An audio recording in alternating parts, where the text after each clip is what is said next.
सुना है कोई माँ मरने के बाद भी अपने बच्चों को ढूंढती है।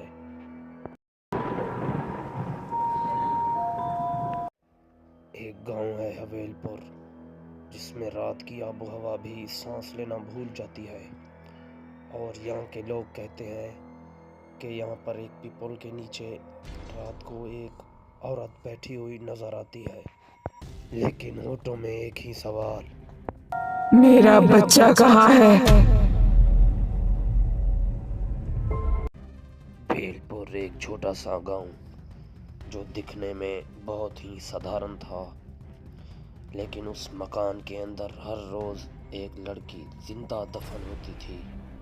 उसके साथ ही एक घर था जिसमें एक बहू रहती थी जिसका नाम था अंजलि। अंजलि को आते ही पता चल गया था कि ये लोग मुझे बहू नहीं बल्कि कुछ और ही मानते हैं। पुरानी अलमारी। अंजलि चुप रहती है और ये कहती है कि कल सुबह हर चीज ठीक हो जाएगी। शादी में जितना खर्च किया उतना तो आज तक वसूल भी नहीं हुआ है। साल गुजरते गए, घर में कोई गुंकारी नहीं बजी, लेकिन जो ही अंजलि बाहर निकलती उसको ताने उसकी मुश्किलात बन चुके थे। मुश्किलात बन गए।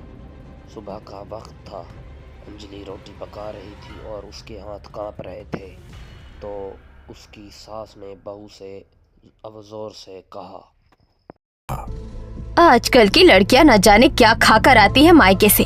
शादी के इतने साल हो गए, एक औलाद नहीं दे सकी। अंजलि ने पीछे देखा और कुछ शब्द बोलने के लिए उठी। रघुवीर हंसते हुए बोला, अरे माँ छोड़ो ना, किस्मत ही फूटी है इसकी। मेरे दोस्त के घर देखो, शादी के 2 सालों में 2 बच्चे।